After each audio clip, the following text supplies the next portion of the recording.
most of them go through depression, and when we look at the reasons why some of them are depressed, is usually because is either the male lecturer or the female lecturer, like vice versa. What are the punishments that can be melted on the lecturer?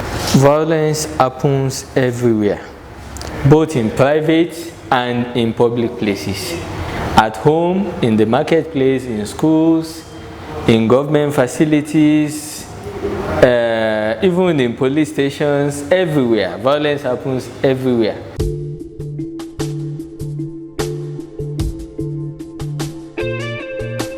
Still on the talk with Anny and Z, the last episode I asked the questions that for every perpetrators that commit these crimes, do they really go, I mean, after getting the punishment, do they really go and come back with a change of heart, or they become worse? So quick question, Mr.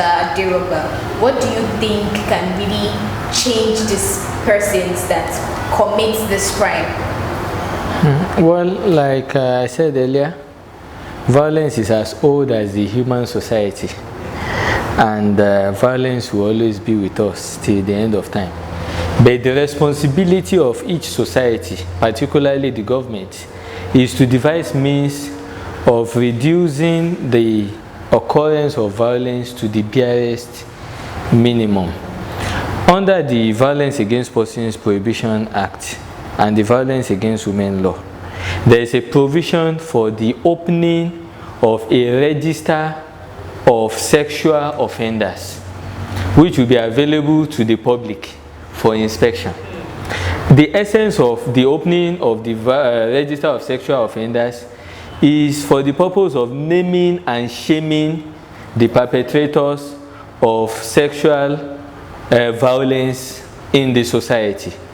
So where there is a register and it is published, it is also for us as individuals to beware of those people who have been so named and shamed, so that we keep our distance from them in order to avoid falling victims of those persons. Thank you. Sadly enough, in Oyo State, the register is not yet opened, but it has been opened in Ekiti State, where the First Lady of that state is doing wonderfully well, especially where it has to do with sexual offenses against women. The naming and shaming has started in Ekiti State, and I think it's a great one. Yes, thank you very much. You're welcome. Now, we've been discussing on gender-based violence, the causes, everything that is entailed.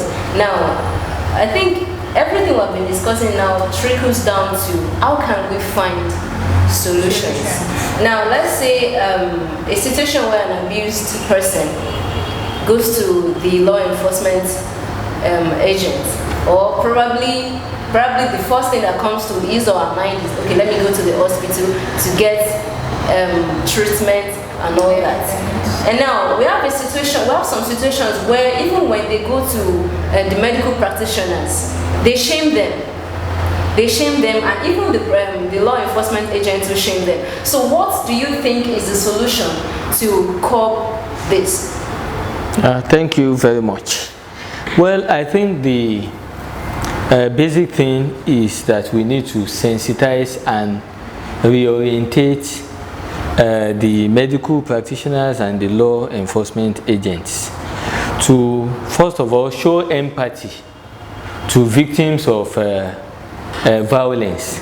As a matter of fact, under our legal regimes in this country, where the victim of the violence fails to make a report to the law enforcement agents, the medical practitioner to whom the victim of the violence has presented himself or herself for treatment is also under a duty imposed by the law to make a report to the law enforcement agents. So I think there is need to sensitize everybody involved in the implementation of these laws about their respective duties under the law, so that we can all achieve a violence-free society.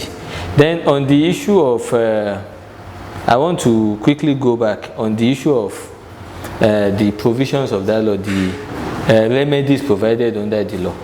The remedies under the law does not only include punishment in terms of jailing and imposition of fines, the court, faced with a situation of violence against person, has the power under the law to make a compensation order for the victim of the violence.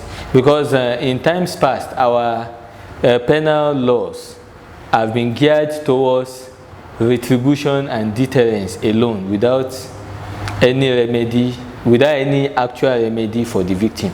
What does the victim of the violence benefit when the person goes to jail and the victim continues to live with the injury?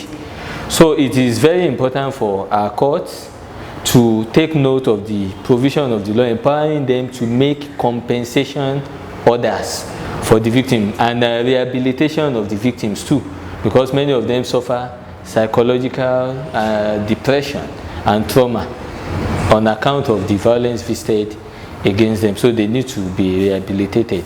Yes, thank you very much, Mr. Aderoba. Everything you have been, I have learned so much, and one thing I want our viewers to know is empathy. The word empathy goes a long way. I mean, you don't need to wait for these things to happen to you, but you can also, think about the things that you can do as a person to ensure that these things are brought to book and it is cut down to its minimal level. Yes. Thank you very much, Mr. Aderoba. Yeah. And yes, think about the word empathy, and that is why we are bringing this talk with Anny and Z on the gender-based violence. Thank you.